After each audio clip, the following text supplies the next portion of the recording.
உங்கள் பிசினஸ் உங்கள் ஏரியாவில் டெவலப் ஆகணுமா? இன்றே விளம்பரப்படுத்துங்கள் சென்னை எக்ஸ்பிரஸ் நியூஸ் பேப்பரில். மூவில எந்த மாதிரி குறை சொல்றதுக்கெல்லாம் ஒன்றும் இல்லை. மூவில இம்ப்ரவைஸ் பண்ணணும்னா மியூசிக் மட்டும்தான் இம்ப்ரவைஸ் பண்ணணும். பேக்ரவுண்ட் மியூசிக் இன்னும் நல்லா கொடுத்துருந்தா ரொம்ப நல்லா இருந்திருக்கும். பேஸ்ட் ஆன் ரியல் ஸ்டோரி ரொம்ப நல்லா இருந்தது. ஹீரோ ஹீரோயின் செட்டில்டாக ஆக்ட் பண்ணாங்க. எல்லாமே ரியலிஸ்டிக்காக கொண்டு வந்தாங்க. ஓவர் ஆக்டிங் இல்லாமல், குத்து சாங்க அந்த மாதிரி இல்லாமல் செட்டில்டாக இருக்குது. பார்க்குறதுக்கும் என்ன சொல்லுது, அடுத்து என்ன நடக்கும், ஒரு மாதிரி சூதிங்காக இருக்குது பார்க்குறதுக்கு. திருப்பியும் இந்த மூவி வந்து பார்க்கலாம். நிறைய பேர் பார்க்கணும். இன்னமும் ஜாதி வெறி அப்படியெல்லாம் இல்லாமல் இதை பார்த்து இன்னும் கொஞ்சம் மாறணும். எல்லாருமே கிடையாது, சில இடத்துல இன்னமும் இருந்துட்டு தான் இருக்குது. இதை பார்க்க மாறினா நல்லாயிருக்கும். ஸோ ஜாதி மதம் எதுவும் இல்லாமல் எல்லாருமே ஈக்குவல் தான், அந்த மாதிரி இருக்கிறது ரொம்ப நல்லது. தொடர்ந்து இதே மாதிரி நடந்துக்குன்னா இதான் பெரியவங்க தான் மாறணும். ஸோ யார் சொல்கிறதும் கேட்காம அவங்க பசங்களுக்கு என்ன வேணும் வேணான்றதை அவங்க தான் டிசைட் பண்ணி இதை மாறணும், தவிர மற்றவங்க டிசைட் பண்ணக்கூடாது. கமர்ஷியல் மூவி கிடையாது, இட்ஸ் மெசேஜ் கன்வே பண்ணியிருக்காங்க. கமர்ஷியல் எல்லாம் கிடையாது. நார்மல், ரொம்பலாம் ஃபாஸ்ட்டாக இல்லை. மூவி கொஞ்சம் ஸ்லோவாக தான் போயிட்டுருக்கு. எல்லாருமே நான் யங்ஸ்டருக்கு பார்க்குறத விட பேரண்ட்ஸ் பார்த்தா ரொம்ப நல்லாயிருக்கும். இந்த ஜாதின்னு சொல்கிறவங்க இருக்காங்களே, அவங்க பார்த்தா இன்னும் ரொம்ப நல்லாயிருக்கும். அது புதுமுகம் எல்லாருமே நல்லா இருக்காங்க. ஃபஸ்ட்டு மூவி மாதிரி நடக்கல. அவங்க வந்து நேச்சுரலாக அப்படியே இருக்காங்க. ஃப்ரெண்ட்ஸு அவங்க நேச்சுரலாக எப்படி இருப்பாங்க அதே மாதிரி இருக்காங்க. ஹீரோவும் சரி ஹீரோயின் சரி அப்படியே செட்டில்டாக தான் மூவி வந்து ரன் ஆயிருக்கு. பேரண்ட்ஸாக ஆக்ட் பண்ணவங்களும் ரியல் பேரண்ட்ஸ் மாதிரியே தான் இருந்தாங்க. ரொம்ப நல்லா இருந்துச்சு. ஆர்ஜேபி டைரக்டரா? ஓகே, அவங்க நல்லா பண்ணியிருக்காங்க. நல்ல டைரக்ஷன், ஆக்டிங்கும் எல்லாருமே நல்லா பண்ணியிருந்தாங்க. நல்லா இருந்துச்சு சார். என்ன சொல்ல வராங்க? சேம் காஸ்ட் ப்ராப்ளம், ஆணவ கொலை, அதுதான் மெயின் கான்செப்டாக எடுத்து பண்ணியிருக்காங்க. ஸோ ஏதோ ஒரு ரியல் ஸ்டோரியை அப்படியே மூவியாக கன்வெர்ட் பண்ண மாதிரி தான் இருந்துச்சு. நைஸ், நல்லா இருந்துச்சு சார். இன்னும் சாங்ஸ் போட்டிருக்கலாம். அதில் வந்த ஒரு சாங் நல்லா இருந்துச்சு. தென் அந்த எண்டிங் நல்லா இருந்துச்சு.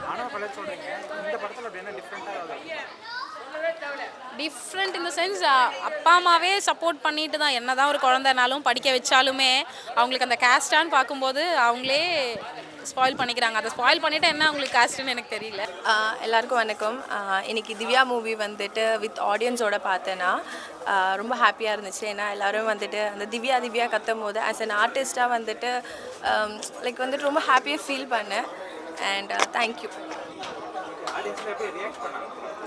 என்னன்னா ஆடியன்ஸ் வந்துட்டு ஈச் அண்ட் எவ்ரி சீனுக்கு வந்துட்டு ஒரு நாங்கள் வந்துட்டு டைரக்டர் சொன்னாங்க, நாங்கள் ஷூட் பண்ணும்போது இங்கே வந்துட்டு இந்த சீன் இருக்குது, இந்த காமெடி சீனுக்கு ஆடியன்ஸ் சிரிப்பாங்கன்னு சொன்னாங்க. அது மாதிரி ஆடியன்ஸ் சிரிச்சாங்க. அந்த லாஸ்ட் ஃபியூ மினிட்ஸில் ஆடியன்ஸ் ஃபீல் பண்ணி ஒரு சில பேரெல்லாம் வந்துட்டு எனக்கு முன்னாடி உட்காந்தவங்க அழுதாங்க. ஸோ ஐ திங்க் அது எங்களுக்கு ஒரு பிக் சக்ஸஸ் மாதிரி.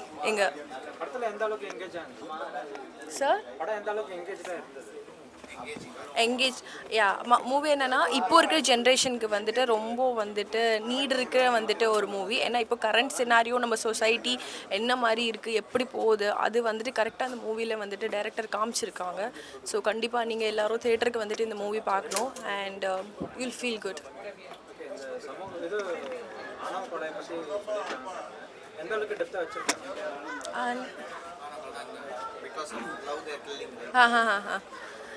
அது சார் அது தெரியல சார்.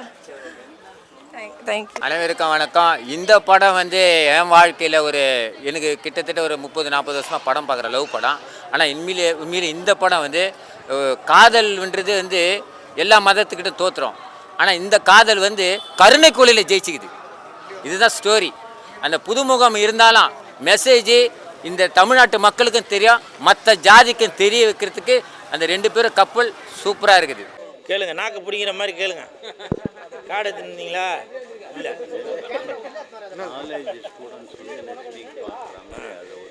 சரி கண்டிப்பாக இதை பேசுகிறேன்.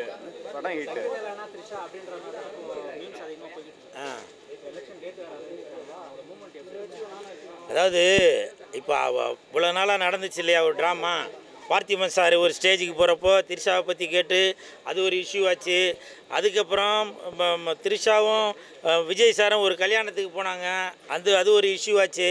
அப்புறம் சங்கீதா மேடம் அவங்க வந்து கோர்ட்டுக்கு வந்து கேஸ் போட்டிருக்கிறதா அப்படின்னு சொன்னாங்க, அது ஒரு இஷ்யூ ஆச்சு. ஆனால் அதையெல்லாம் இனிமேல் மறந்துட்டு இப்போ தேர்தல் தேதியை அறிவிச்சாச்சு. அதனால் இனிமேல் 2 பேருக்கு நடுவில் தான் போட்டியே. ஒன்று தேர்தல், இன்னொன்று மக்கள். இந்த தேர்தல் நேரத்தில் தயவு செய்து சொல்கிறேன், எல்லா அரசியல்வாதிக்கும் சொல்கிறேன், நான் ஒரு மக்களோட பிரதிநிதியாக சொல்கிறேன்.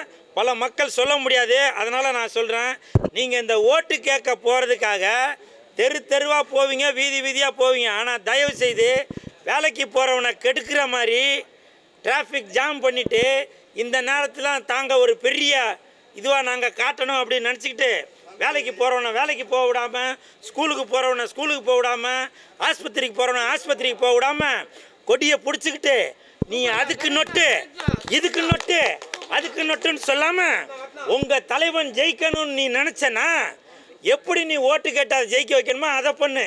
அதை விட்டுட்டு ரோட்டில் போகிற வர பொதுமக்களுக்கோ இல்லை டிராஃபிக் ஜாம் பண்ணிவிட்டு மக்களுக்கோ நீங்கள் தயவு செஞ்சு எந்த ஒரு இடையூறும் கொடுக்காதீங்க. அவ்வளோதான் நான் சொல்லுவேன். நீங்கள் உங்கள் தலைவன் பெருசு கொம்பு முளைச்சிருக்கு அப்படின்னாக்கா அவரை வந்து ஜெயிக்க வச்சு காட்டு, அதில் காட்டு. அப்பாவி பொதுமக்கள்கிட்ட உங்களோட வேலையை காமிச்சு நீங்கள் அவங்களோட அதிருப்தியை சம்பாதிச்சு உங்களுக்கு ஓட்டு போட இருந்ததை தயவு செஞ்சு கெடுத்துடாதீங்க. புரியுதா? என்ன சார்? யார் போனது? ஒருத்தர் போனாரா? யார்? ஓ, ஆதவ அர்ஜுனா சாரை சொல்கிறீங்களா? ஓ, ஏது இல்லை, நானும் அதை நியூஸில் பார்த்தேன். ஏர்போர்ட்டில் வந்து விஜய் சாரோட பையில் வந்து கத்திரிக்கோள் இருந்துச்சு. அதுக்கப்புறம் ஆதவ அர்ஜுனாவோட பையில் வந்து என்ன ஓட்கா பாட்டில், என்ன பாட்டில், ஏதோ விஸ்கியா, ஏதோ ஒரு பாட்டில் ஒன்று இருந்துச்சு. ஆனால் இதனால் புரியுதா, இதனால் அது உங்களோட பர்சனல். ஏன்னா நீங்கள் இதை ஒரு விளக்கணைங்க இது ஒன்று சொல்லிடுவீங்க, எதுனா ஒன்று சொன்னாலும் அது பர்சனலு. நீ குடிச்சிட்டு நாசமாக போ, ஏதோ ஒன்று பண்ணு, தாலி அருங்க, வேணான்னு சொல்லலை. ஆனால் நீங்கள் அப்படி பண்ணதால் 1 மணி நேரம் ஃப்ளைட்டு லேட்டு. கேள்விப்பட்டீங்களா? அது சரக்கு மட்டும்தான் யோசிச்சிங்களா? 1 மணி நேரம் ஃப்ளைட்டு லேட்டு. அந்த 1 மணி நேரம் லேட்டுன்றதுனால அதில் உள்ள அந்த 100 பேசஞ்சர் எவ்வளோ கஷ்டப்பட்டுருப்பாங்க. எந்த இடத்துக்கு அது சொந்த ஃப்ளைட்லாம் இல்லை, பொதுமக்கள் போகிற ஃப்ளைட்டு தான் அது. தனி விமானத்திலாம் போகல. என்ன தனி வச்சு பார்க்குற நீ அநேகமாக நீ அந்த கட்சியா? அந்த கட்சின்னு நினைக்கிறேன். அதான் அறகுறையாக வந்து பேசினுக்கிறேன். அந்த அந்த 1 மணி நேரம் இல்லை. தேங்க்யூ. அப்போ விவரமாக தான் இருக்கான். நீங்கள் 1 மணி நேரம் லேட் பண்ணதுனால அந்த 1 மணி நேரத்தில் எத்தனை பேர் எந்த இடத்துக்கு போய் சேரணுமோ அதுக்கு போய் சேர முடியாமல் போயிருக்கோம் இல்லையா? அவங்க வந்து ஏர்போர்ட்டை விட்டு இறங்கினவுடனே ஒரு வண்டி புக் பண்ணியிருப்பாங்க, அது வேஸ்ட்டாக போயிருங்க. அப்போ உங்களால் ஒன்றும் இல்லை, வெறும் 10 ரூபாவை சொல்லுங்கள், 100 ரூபாவை சொல்லுங்கள், அதே வேஸ்ட்டாக தானே போயிருக்கு. அப்போ நீங்கள் பொதுமக்களுக்கு இடையூறு தானே கொடுக்குறீங்க. அதனால் தயவு செஞ்சு. ஆனால் எனக்கு இதில் இது ஒன்று ஞாபகம் வருது. எனக்கு தெரிஞ்சு ஆதவ அர்ஜுனாவோட பையில் அவர் சரக்குலாம் வச்சுருக்க மாட்டார்.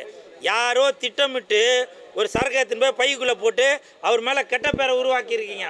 அதே மாதிரி விஜய் சாரோட பையிலையும் யாரோ ஒருத்தர் கத்திரிக்கோலை போட்டு அவர் இதை கட் பண்ணணுன்றதுக்காக, கனெக்ஷனை கட் பண்ணணுன்றதுக்காக கத்திரிக்கோலை உள்ளே போட்டுருக்கீங்க. எனக்கு தெரியும் அந்த தீவிரவாதி யாருன்னு தெரியும், கண்டுபிடிக்கிறேன். அடுத்த அது தெரியலையாப்பா? உங்களுக்கு தெரியாதா? ஓம் சக்தி பராசக்தி என்னைய கேட்டா எனக்கு எப்படி தெரியும்? என்னப்பா? யாருன்னா ஒருத்தர் கேளுங்கப்பா. ஏங்க எங்கே வேணால் போட்டுங்க, புரியுதுங்களா? ஏங்க எனக்கு என்னங்க யார் கூட போகிறான்னு பார்த்துன்னு இருக்கிறத வேலை. நான் அப்படிலாம் யாரையும் பார்க்க மாட்டேன். அவங்க விருப்பங்க. நம்ம எதனா சொன்னாக்கா அது அவங்க பர்சனல்னுவாங்க, புரியுதுங்களா? அப்புறம் கேட்டாக்கா குப்பை பிறக்கிற ஆள் 10 பேர் வச்சுருக்கேன்னுவாங்க, ஃப்ளைட் ஓட்டுற ஆள் 20 பேரை வச்சுருக்கேன்னுவாங்க. இதெல்லாம் நமக்கு தேவையா? அது அவங்களோட பர்சனல். யார் எத்தனை பேர் போனாலும் போட்டோம். அப்படியா? ஏதோ ஒன்று எடுத்துன்னு போனால் சரிப்பா. இல்லை, அது வந்து நானும் தான் நியூஸில் பார்த்தேன். இப்போ ஏதோ விசாரணைக்காக டெல்லி போயிருக்காரு போல் சாரு. அவங்க 2 நாளைக்கு வச்சு இது பண்ண போகிறதா இது. அப்போ திரிஷா ஒரு நாளைக்கு முன்னாடி போயிடுச்சு. இல்லைப்பா, டெல்லிக்கு. அடே அது அந்த அம்மா விட்றா, பாவண்டா விட்றா. எங்கேயோ போயிருப்பாங்கடா, விட்றா. 2 நாளைக்கு டெல்லியில் வச்சு விசாரணை பண்ண போகிறாங்களாம் விஜய் சாரை. என்ன விசாரணைன்றது தெரியல. அதனால் நாளைக்கு இல்லை நாளான்னைக்கு தெரிஞ்சிடும், சரிங்களா? அதனால் தயவு செஞ்சு இனிமேல் நான் வந்து விஜய் சாரையோ இல்லை ஆதவ அர்ஜுனையோ சொல்லலைங்க. தயவு செய்து யாராக இருந்தாலும் சரி, நீங்களாக இருந்தாலும் சரி, நீங்களாக இருந்தாலும் சரி, ஏர்போர்ட்டுக்கு போகும்போது தயவு செய்து நீங்கள் உங்களோட பையை நல்லா செக் பண்ணிவிட்டு எடுத்துன்னு போங்க. ஏனால் யாரோ ஒருத்தர் உள்ளே கூட வந்து எதனா போட்டு வச்சுருப்பாங்க. திடீர்னு ஒரு துப்பாக்கியை போட்டுருந்தா என்னங்க பண்ணுறது? அவர் பாட்டுக்கு அவசரப்பட்டு துப்பாக்கி இன்னொருத்தட்ட கொடுத்துட்டு போயிட்டாரு. அந்த துப்பாக்கி எடுத்து எவனா ஒருத்தர் எடுத்துன்னு வந்து பைக்குள்ளே போட்டிருந்தாக்க நாளைக்கு தீவிரவாதின்னு சொல்லி பிடிக்க மாட்டாங்கன்னு என்ன நிச்சயம் இல்லை? அதனால் தயவு செய்து இனிமேல் அவங்கவுங்க உடைமைகளை நல்லா பாதுகாத்துட்டு போங்க. எனக்கு இன்னொரு டவுட்டுங்க, எப்படி இருந்தாலும் உள்ளே செக் பண்ணி அனுப்புகிறாங்கல்ல, அப்புறம் எப்படி கத்திரிக்கோள் இருக்கலாம் எப்படி கண்டுபிடிச்சாங்கன்னு தெரில, என்ன கர்மமோ தெரில. அதான் கிளாசிஃபைட் ஆட்ஸ், டிஸ்ப்ளே ஆட்ஸ், சிறிய விளம்பரம் முதல் பெரிய விளம்பரம் வரை அனைத்து கடைகளிலும் வீடுகளிலும் இலவசமாக டிஸ்ட்ரிபியூஷன் செய்து தரப்படும் சென்னை எக்ஸ்பிரஸ் நியூஸ் பேப்பரில் always your neighbourhood news paper.